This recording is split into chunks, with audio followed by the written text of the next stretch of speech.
ವೀಕ್ಷಕರೇ, ಮೀನ ರಾಶಿಯ 2025 ವರ್ಷ ಭವಿಷ್ಯ ಅಂದ್ರೆ ಈ ವರ್ಷದಲ್ಲಿ ಏನು ಒಂದು ನಿಮಗೆ ಲಾಭ ಆಗೋದಿದೆ, ಯಾವ ವಿಚಾರದಲ್ಲಿ ಎಚ್ಚರಿಕೆ ಇರಬೇಕಾಗತ್ತೆ, ಧನಪ್ರಾಪ್ತಿ ಯೋಗ ಇದೆಯಾ, ಹೊಸ ವರ್ಷನಾದ್ರೂ ಚೆನ್ನಾಗಿರುತ್ತಾ, ಅಂದುಕೊಂಡಂತ ಕಾರ್ಯಗಳು ನಿರ್ವಿಘ್ನವಾಗಿ ನೆರವೇರುತ್ತಾ, ಧನಲಕ್ಷ್ಮಿ ಯಾವ ರೀತಿಯಲ್ಲಿ ಬರ್ತಾಳೆ, ಮತ್ತೆ ನಿಮ್ಮ ಜೀವನದಲ್ಲಿ ಏನಾದ್ರೂ ಒಂದು ಟರ್ನಿಂಗ್ ಪಾಯಿಂಟ್ ಇದೆಯಾ ಈ ವರ್ಷದಲ್ಲಿ ಅನ್ನುವಂತಹ ವಿಚಾರ. ಯಾಕಂದ್ರೆ ಜೊತೆಗೆ ನಿಮಗೆ ಪರಿಹಾರಗಳು ಬೇಕು, ದೈವ ಕೃಪೆ ಅನ್ನುವಂಥದ್ದು ಬೇಕು. ಅತ್ಯಂತ ಕಷ್ಟ ಕಾಲದಲ್ಲಿ ನಾವು ರಕ್ಷಣೆ ಮಾಡೋದಕ್ಕೆ, ನಮ್ಮನ್ನ ರಕ್ಷಣೆ ಆಗೋದಕ್ಕೆ ದೈವ ಕೃಪೆ ಅನ್ನುವಂಥದ್ದು ಬೇಕು. ಹಾಗಾಗಿ ವಿಶೇಷವಾಗಿ ಪರಿಹಾರಗಳನ್ನು ಕೂಡ ಈ ವಿಡಿಯೋದಲ್ಲಿ ತಿಳ್ಕೊತೀರಿ. ವಿಡಿಯೋ ಬಹಳ ಇಂಟ್ರೆಸ್ಟಿಂಗ್ ಆಗಿರುತ್ತೆ, ಕೊನೆ ತನಕ ನೋಡ್ಬೇಕು ಅಷ್ಟೇನೆ. ಕೊನೆ ತನಕ ನೋಡೋದ ಮೇಲೆ ನಿಮಗೆ ಬಹಳಷ್ಟು ಬದಲಾವಣೆಗಳು ಆಗ್ತವೆ ಅನ್ನುವಂತ ವಿಚಾರವನ್ನ ಹೇಳ್ತಾ ಮೀನರಾಶಿಯವರ ಬಗ್ಗೆ ತಿಳಿಸೋಣ. ಈ ವರ್ಷ ಗುರು, ಶನಿ, ರಾಹು, ಕೇತುಗಳ ಗೋಚಾರ ಫಲ ಯಾವ ಪ್ರಕಾರದಲ್ಲಿ ಇರ್ತದೆ ನಿಮಗೆ ಅನ್ನುವಂತಹ ಅದ್ಭುತವಾದ ವಿಚಾರಧಾರೆಗಳು ಈ ವಿಡಿಯೋದಲ್ಲಿ ನಿಮ್ಗೆ ಸಿಗ್ತಾ ಹೋಗ್ತದೆ. ತಿಳಿಸ್ಕೊಡೋಣ. ಆ ವಿಡಿಯೋ ಸ್ಟಾರ್ಟ್ ಮಾಡೋದಕ್ಕಿಂತ ಮುಂಚೆ ಒಂದು ಚಿಕ್ಕ ರಿಕ್ವೆಸ್ಟ್. ಫಸ್ಟ್ ಟೈಮ್ ಚಾನಲ್ ನೋಡ್ತಾ ಇದ್ರೆ, ಬಹಳ ದಿನಗಳಿಂದ ಚಾನಲ್ ನೋಡ್ತಾ ಇದ್ದು ನೀವು ಸಬ್ಸ್ಕ್ರೈಬ್ ಮಾಡ್ಕೊಂಡಿಲ್ಲವಾದ್ರೆ ಈ ಕೂಡಲೇ ಈ ಚಾನಲ್ ಅನ್ನ ಸಬ್ಸ್ಕ್ರೈಬ್ ಮಾಡ್ಕೊಳ್ಳಿ, ಬೆಲ್ ಐಕನ್ ಪ್ರೆಸ್ ಮಾಡ್ಕೊಳ್ಳಿ.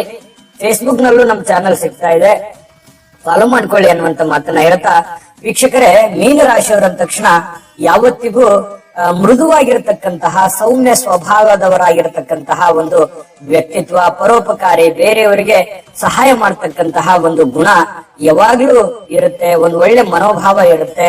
ಯಾವ ಕೆಲಸ ಆರಂಭಿಸಿದ್ರು ಕೂಡ ಒಂದು ಲೆಕ್ಕಾಚಾರ ಅನ್ನುವಂಥದ್ದು, ಒಂದು ಎಸ್ಟಿಮೇಟ್, ಒಂದು ಯೋಜನೆ ಅನ್ನುವಂಥದ್ದು ಖಂಡಿತವಾಗ್ಲೂ ಇರುತ್ತೆ.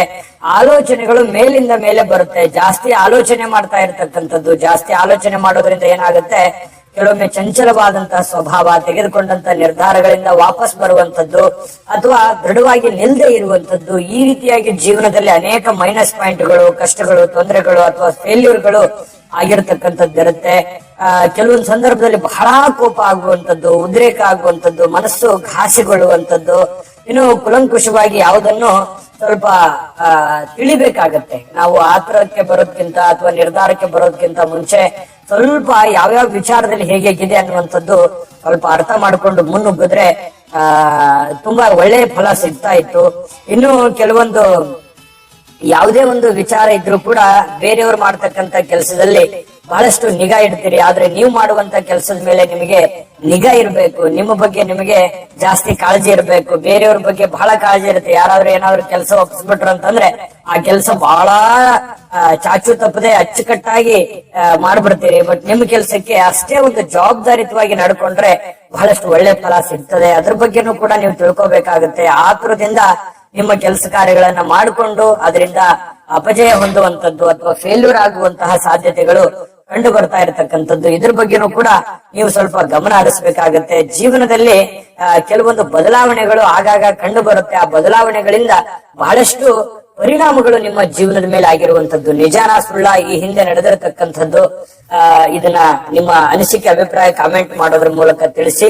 ಇನ್ನು ಈ ವರ್ಷದಲ್ಲಿ 2025ನೇ ವರ್ಷದಲ್ಲಿ ಗುರು, ಶನಿ, ರಾಹು, ಕೇತುಗಳ ಗೋಚಾರ ಫಲ ಯಾವ ಪ್ರಕಾರದಲ್ಲಿ ಇರುತ್ತೆ ಅನ್ನುವಂತ ವಿಚಾರ ನೋಡೋದಾದ್ರೆ, ನೋಡಿ, ಗುರುವಿನ ಪ್ರಭಾವ ನಿಮ್ಮ ಮೇಲೆ ನೋಡಿ ವೃಷಭ ರಾಶಿಯಲ್ಲಿ ಸಂಚರಿಸತಕ್ಕಂತ ಸಂದರ್ಭದಲ್ಲಿ ನಿಮಗೆ 3ನೇ ಸ್ಥಾನದಲ್ಲಿ ಇರ್ತಾರೆ. ಆಗ ಬಹಳಷ್ಟು ಸ್ವಲ್ಪ ನೀವು ಮಾಡ್ತಕ್ಕಂತ ಕೆಲಸ ಕಾರ್ಯಗಳಲ್ಲಿ ಕೆಲವೊಂದು ಸಮಸ್ಯೆಗಳು ಎದುರಾಗುವಂತದ್ದಿರುತ್ತೆ. ಮಿತ್ರಗಳ ವಿರೋಧಗಳು ಕಂಡು ಬರ್ತಾ ಇರತಕ್ಕಂಥದ್ದು. ಕುಟುಂಬದಲ್ಲಿ ಸಣ್ಣ ಪುಟ್ಟ ವಿಚಾರದಲ್ಲಿ ಸ್ವಲ್ಪ ಅಶಾಂತಿಗಳು, ಮನಃಶಾಂತಿ ಹಾಳಾಗುವಂತ ಸಂದರ್ಭಗಳು. ಜೊತೆಗೆ ನಿಮ್ಮ ಕೆಲಸದ ಮೇಲೆ ಒತ್ತಡ ಇರುತ್ತೆ ಜಾಸ್ತಿ. ನೀವು ಏನ್ ಕೆಲಸ ಮಾಡ್ತಾ ಇದ್ದೀರಿ ಆ ಕೆಲಸದಲ್ಲಿ ಜಾಸ್ತಿ ಒತ್ತಡ ಇರುತ್ತೆ. ಇನ್ನು ಮಕ್ಕಳಿಗಾಗಿ ಹಣ ಖರ್ಚು ಮಾಡುವಂತಹ ಸಂದರ್ಭ ಬರುತ್ತೆ. ಮಕ್ಕಳಿಗಾಗಿ ಒಂದು ಏನೋ ಒಂಥರ ಯಾವುದೇ ರೀತಿಯಲ್ಲಿ ಒಂದು ಚಿಂತೆ ಇರುತ್ತೆ. ಇನ್ನು ವ್ಯಾಪಾರ ಕ್ಷೇತ್ರದಲ್ಲಿ ಸ್ವಲ್ಪ ಚಿಂತೆ ಇರುತ್ತೆ. ಹೇಗಪ್ಪ ಮಾಡೋದು, ಇದನ್ನೆಲ್ಲ ಯಾವ ರೀತಿ ನಾನು ನಿಭಾಯಿಸಬಹುದು ಅನ್ನುವಂತ ಒಂದು ಚಿಂತೆ ನಿಮ್ಮಲ್ಲಿ ಕಂಡು ಬರ್ತಾ ಇರತಕ್ಕಂಥದ್ದು. ಇನ್ನು ಗುರು ಮಿಥುನ್ ರಾಶಿಗೆ ಬಂದಾಗ ನಿಮಗೆ 4ನೇವನಾಗಿರ್ತಾನೆ. ಕೆಲವೊಂದು ಸ್ವಲ್ಪ ಇನ್ನೂ ಶಾಂತವಾಗಿರ್ಬೇಕಾಗತ್ತೆ, ಸಂಯಮವಾಗಿರ್ಬೇಕಾಗತ್ತೆ. ಅನವಶ್ಯಕವಾಗಿರ್ತಕ್ಕಂತ ವಾದ ವಿವಾದಗಳ ಬಗ್ಗೆ ಸ್ವಲ್ಪ ಗಮನ ಹರಿಸಬೇಕಾಗತ್ತೆ. ಜನಗಳ ತಂಟೆಗೆ ಹೋಗ್ಬಾರ್ದು. ನೀವಾಯ್ತು, ನಿಮ್ ಕೆಲಸ ಆಯ್ತು, ನಿಮ್ಮ ದುಡಿಮೆ ಆಯ್ತು, ನಿಮ್ಮ ಜೀವನ ಆಯ್ತು, ಈ ರೀತಿಯಾಗಿರ್ತಕ್ಕಂತ ಪ್ರಯತ್ನವನ್ನ ನೀವು ಇಲ್ಲಿ ಮಾಡ್ಕೋಬೇಕಾಗತ್ತೆ. ಮಾನಸಿಕವಾಗಿರ್ತಕ್ಕಂತಹ ಒಂದು ಚಿಂತೆ ಮನಸ್ಸಿನಲ್ಲಿ ಎಲ್ಲೋ ಒಂದು ಕಡೆ ಮನೆ ಮಾಡಿರುತ್ತೆ. 2025 ಹೆಂಗ್ ಮಾಡೋಣ, ಏನು ಒಂದು ಪ್ಲಾನ್ ಅನ್ನ ರೂಪಿಸೋಣ ಅನ್ನುವಂಥದ್ದು ಒಂದು ಚಿಂತೆ ಇರುತ್ತೆ. ಬಂಧು ಬಾಂಧವರು ಅರ್ಥ ಮಾಡ್ಕೊಳ್ದೇ ಇದ್ದವರು ಅರ್ಥ ಮಾಡ್ಕೊಳ್ದೆ ಹೋಗ್ಬಹುದು. ಸ್ವಲ್ಪ ಇದ್ರ ಬಗ್ಗೆ ನೀವು ತಲೆ ಕೆಡಿಸ್ಕೊಳಕ್ ಹೋಗ್ಬಾರ್ದು. ಸಮಯ, ಸಂದರ್ಭ, ಸನ್ನಿವೇಶ ಎಲ್ಲದಕ್ಕೂ ಉತ್ತರ ಕೊಡ್ತದೆ. ನೀವು ತಾಳ್ಮೆಯಿಂದ ಬುದ್ಧಿವಂತಿಕೆಯಿಂದ ವ್ಯವಹರಿಸಿದ್ರೆ ಅದ್ಭುತವಾಗಿರ್ತಕ್ಕಂಥ ಫಲ ನಿಮಗೆ ಸಿಗುವಂತದ್ದು. ಇನ್ನು ಶನಿ ಮಹಾತ್ಮನ ಪ್ರಭಾವ ಯಾವ ಪ್ರಕಾರದಲ್ಲಿದೆ, ರಾಹು ಕೇತುಗಳ ಪ್ರಭಾವ ಯಾವ ಪ್ರಕಾರದಲ್ಲಿದೆ, ಮತ್ತೆ ನೀವು ಪರಿಹಾರಗಳನ್ನ ಏನ್ ಮಾಡ್ಕೋಬೇಕು ಅಂದ್ರೆ ವಿಡಿಯೋ ಸ್ಟಾರ್ಟ್ ಆಗಿರೋದೇ ಈಗ. ಬಹಳ ಅದ್ಭುತವಾದ ವಿಚಾರಗಳು ತಿಳಿಸೋದಿದೆ. ಅದಕ್ಕಿಂತ ಮುಂಚೆ ಒಂದು ಅದ್ಭುತವಾಗಿರತಕ್ಕಂತ ಒಂದು ಜಾತಕದ ವಿಡಿಯೋ ಬರ್ತಾ ಇದೆ, ನೋಡ್ಕೊಂಡ್ ಬನ್ನಿ. GB predictions. ನಿಮಗೆ ನಿಮ್ಮ ಮುಂದಿನ ಭವಿಷ್ಯ ಹೇಗಿದೆ ಅಂತ ತಿಳಿದುಕೊಳ್ಳುವ ಕುತೂಹಲ ಇದೆಯಾ? ಹಾಗೂ ನಿಮ್ಮ ಮಕ್ಕಳ ಮುಂದಿನ ಭವಿಷ್ಯ ಹೇಗಿದೆ ಅನ್ನುವಂತಹ ಕುತೂಹಲ ಕೂಡ ಇದ್ದೇ ಇರುತ್ತೆ ಅಲ್ವಾ? ಹಾಗಾದರೆ ನಿಮಗೆ ನಿಮ್ಮ ಜಾತಕದ ಅವಶ್ಯಕತೆ ಇದೆ. ಹಾಗಿದ್ದರೆ ಇಲ್ಲಿದೆ ನಿಮಗೆ ಸುವರ್ಣಾವಕಾಶ. JB ಪ್ರಿಡಿಕ್ಷನ್ಸ್ ಅವರು ನೀಡುತ್ತಿರುವ ಜಾತಕಗಳನ್ನು ಈಗಲೇ ಆರ್ಡರ್ ಮಾಡಿ.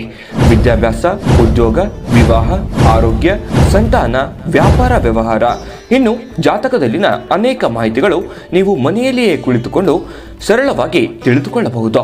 ಹಾಗೂ ಕೆಲ ಸಮಸ್ಯೆಗಳಿಗೆ ಪರಿಹಾರಗಳು ಕೂಡ ತಿಳಿದುಕೊಳ್ಳಬಹುದು. ವಿಶೇಷವಾಗಿ ಈ ಜಾತಕದಲ್ಲಿ ಗೋಚಾರ ಫಲಗಳು, ನಕ್ಷತ್ರ ಫಲಗಳು, ಪಂಚಾಂಗ ಫಲಗಳು, ದಶಾಫಲಗಳು, ಪರಿಹಾರಗಳು ಕೂಡ ಹಾಗೂ ಜನ್ಮಕುಂಡಲಿಯ ಸಂಪೂರ್ಣ ವಿಶ್ಲೇಷಣೆ ಇದರಲ್ಲಿ ಮಾಡಲಾಗಿದೆ. ಈ ಜಾತಕಗಳು ಎಲ್ಲ ಭಾಷೆಗಳಲ್ಲಿಯೂ ದೊರೆಯುತ್ತವೆ. ನಿಮ್ಮ ಜಾತಕಗಳು ಪಡೆಯುವ 2 ವಿಧಾನಗಳು ಈ ರೀತಿ ಇದೆ. ಮೊದಲನೇ ವಿಧಾನ, ನಿಮ್ಮ ವಾಟ್ಸಪ್ ಸಂಖ್ಯೆಗೆ PDF ಫೈಲ್ನ ಮೂಲಕ ಕಳಿಸಲಾಗುತ್ತದೆ. ನೀವು ಇದನ್ನ ಮೊಬೈಲ್ನಲ್ಲಿಯೇ ಉಪಯೋಗಿಸಬಹುದು. ಇದನ್ನ ಪ್ರಿಂಟ್ ಕೂಡ ಹಾಕಿಸಿಕೊಳ್ಳಬಹುದು. ಇದರ ಬೆಲೆ 1100 ರೂಪಾಯಿ ಇರುವಂತಹ ಈ ಜಾತಕ ಕೇವಲ 499 ರೂಪಾಯಿಗೆ ಸಿಗ್ತಾ ಇದೆ. ಪ್ರತಿಯೊಂದು ಜಾತಕ 60 ರಿಂದ 80 ಪುಟಗಳು ಒಳಗೊಂಡಿರುತ್ತವೆ. ಆರ್ಡರ್ ಮಾಡುವ ವಿಧಾನ: 8197533688. ಈ ವಾಟ್ಸಪ್ ಸಂಖ್ಯೆಗೆ ನಿಮ್ಮ ಹೆಸರು, ಜನ್ಮ ದಿನಾಂಕ, ಹುಟ್ಟಿದ ಸಮಯ, ಹುಟ್ಟಿದ ಜಿಲ್ಲೆ, ಈ ಎಲ್ಲ ಮಾಹಿತಿ ವಾಟ್ಸಪ್ ಮಾಡಿ ನಿಮ್ಮ ಭವಿಷ್ಯದ ಕನ್ನಡಿಯನ್ನ ಪಡೆದುಕೊಳ್ಳಿ. ನೋಡಿದ್ರಲ್ಲ ವೀಕ್ಷಕರ, ಇದು ಅಂತಿಂತ ಆರ್ಡಿನರಿ ಜಾತಕ ಅಲ್ಲ. ಭಾರತದ ಎಲ್ಲ ಭಾಷೆಗಳಲ್ಲಿ ಸಿಗುತ್ತೆ. 80 ರಿಂದ 100 ಪುಟ ಇರುತ್ತೆ. ನಿಮ್ಮದೇ ಆಗಿರುವಂತ ಜನ್ಮ ಜಾತಕ ಫಲ ಇದಾಗಿರುವಂತದ್ದು. ಹಿಂದಕ್ಕೆ ಹಿರಿಯರು ಮಗು ಹುಟ್ಟಿದ ತಕ್ಷಣವೇ ಮಗುವಿನ ಜಾತಕ ಬರೆಸ್ತಿದ್ರು. ಈಗ ಯಾರಿಗೂ ಸಮಯನೂ ಇಲ್ಲ, ಅದ್ರ ಬಗ್ಗೆ ಹೆಚ್ಚಾಗಿ ತಿಳಿದೂ ಇಲ್ಲ.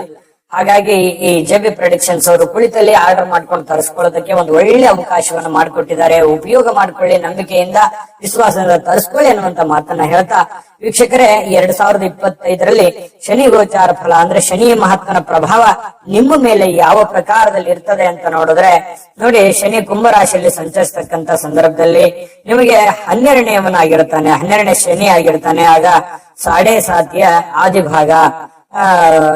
ಈ ಸಂದರ್ಭದಲ್ಲಿ ನಿಮಗೆ ಸ್ವಲ್ಪ ಏನಾಗುತ್ತೆ, ಕೆಲವೊಂದು ವಿಚಾರಗಳಲ್ಲಿ ಎಚ್ಚರಿಕೆ ವಹಿಸಲೇಬೇಕಾಗತ್ತೆ. ಅಂದ್ರೆ ನೀವು ಯಾವ ಪೊಸಿಷನ್ ಅಲ್ಲಿ ಇದ್ದೀರಿ ಅದೇ ಪೊಸಿಷನ್ ಅನ್ನ ಉಳಿಸ್ಕೊಂಡು ಹೋಗೋದಕ್ಕೆ ನೀವು ಪ್ರಯತ್ನ ಪಡಬೇಕಾಗತ್ತೆ.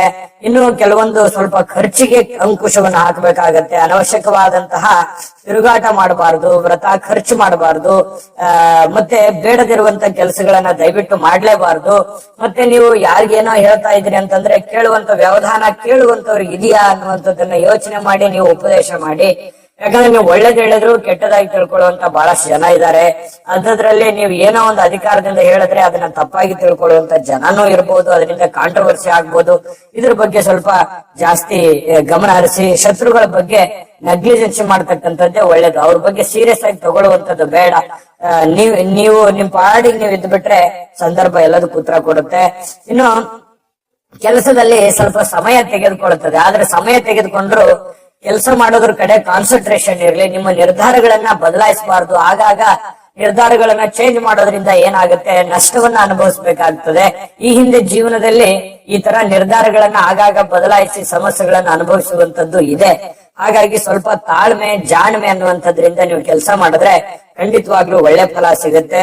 ಇನ್ನು ಕೆಲವೊಂದು ಮಾನಸಿಕವಾಗಿರ್ತಕ್ಕಂಥ ಒತ್ತಡ ಇರ್ತಕ್ಕಂಥದ್ದು. ಶನಿ ಮೀನ ರಾಶಿಯಲ್ಲಿ ಸಂಚರಿಸತಕ್ಕಂತ ಸಂದರ್ಭದಲ್ಲಿ ನಿಮಗೆ 1ನೇವನಾಗಿರ್ತಾನೆ.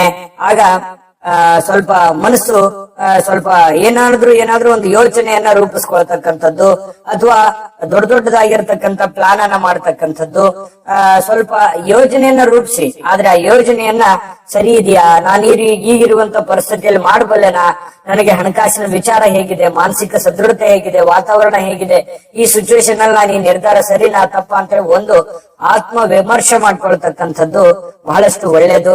ಸ್ವಲ್ಪ ಆರೋಗ್ಯದ ಬಗ್ಗೆ ಬಹಳ ಹೆಚ್ಚಾಗಿ ನೀವು ಕಾಳಜಿಯನ್ನು ವಹಿಸಬೇಕಾಗತ್ತೆ. ಆರೋಗ್ಯದ ಬಗ್ಗೆ ಈ ವಾಕಿಂಗ್ ಮಾಡೋದು, ಯೋಗ ಮಾಡೋದು, ಧ್ಯಾನ ಮಾಡೋದು, ಈ ರೀತಿಯಾಗಿರ್ತಕ್ಕಂಥದ್ದನ್ನ ನಿಮ್ಮ ಜೀವನದಲ್ಲಿ ಅಳವಡನೆ ಮಾಡ್ಕೊಳ್ಳಿ. ಖಂಡಿತ ಒಳ್ಳೆ ಫಲ ನಿಮಗೆ ಸಿಗುವಂತಹ ಸಾಧ್ಯತೆ ಇದೆ.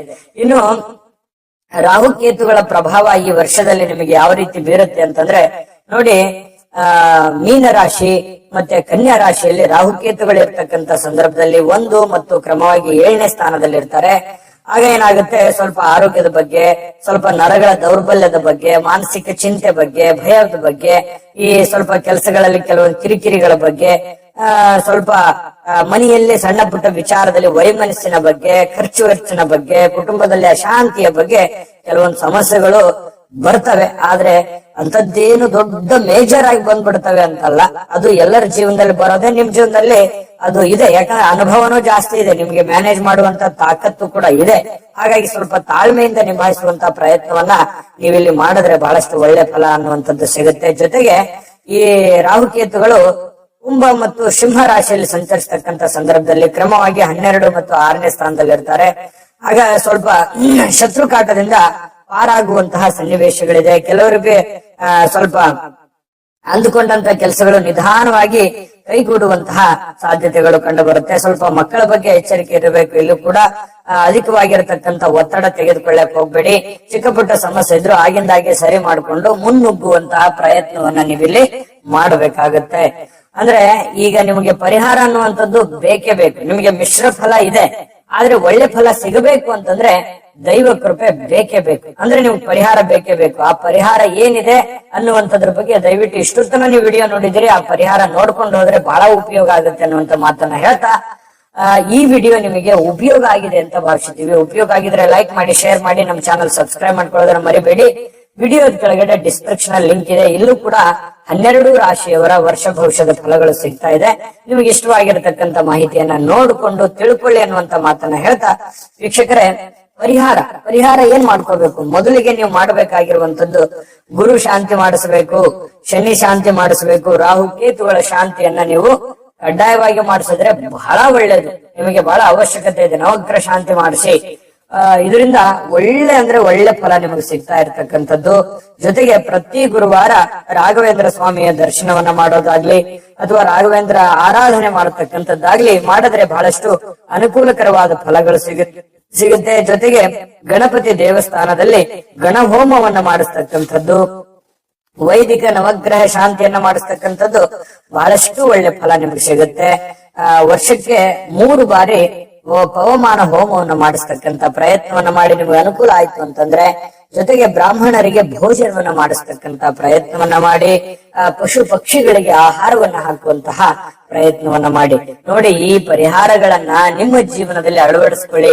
ನಿಮಗೂ ಪರಿವರ್ತನೆ ಮಾಡೋದಲ್ಲದೆ ನಿಮ್ಮಲ್ಲಿರ್ತಕ್ಕಂತ ದೋಷಗಳನ್ನು ನಿವಾರಣೆ ಮಾಡ್ತದೆ. ನವಗ್ರಹಗಳಿಂದ ಒಳ್ಳೆ ಫಲ ಬೀರೋ ತರನೂ ಆಗತ್ತೆ. ಜೊತೆಗೆ ನಿಮಗೂ ಮಾನಸಿಕವಾಗಿ, ದೈಹಿಕವಾಗಿ ಪ್ರತಿಯೊಂದು ಕಾರ್ಯಗಳಲ್ಲಿಯೂ ಕೂಡ ಒಂದು ಆತ್ಮಸ್ಥೈರ್ಯ ಅನ್ನುವಂಥದ್ದು ಬರಲಿ. ಒಳ್ಳೆ ಫಲಗಳು ಸಿಗಲಿ. 2025 ಯಶಸ್ವಿಯಾಗಿ ಕಳೆಯಿರಿ. ಯಶಸ್ವಿಯಾದಂತ ಫಲಗಳು ತಾಯಿ ಅನ್ನಪೂರ್ಣೇಶ್ವರಿ ಕರುಣಿಸಲಿ ಅಂತ ಪ್ರಾರ್ಥನೆ ಮಾಡ್ಕೊಳ್ತಾ, ಸರ್ವೇ ಜನಃ ಸುಖಿನೋ ಭವಂತು.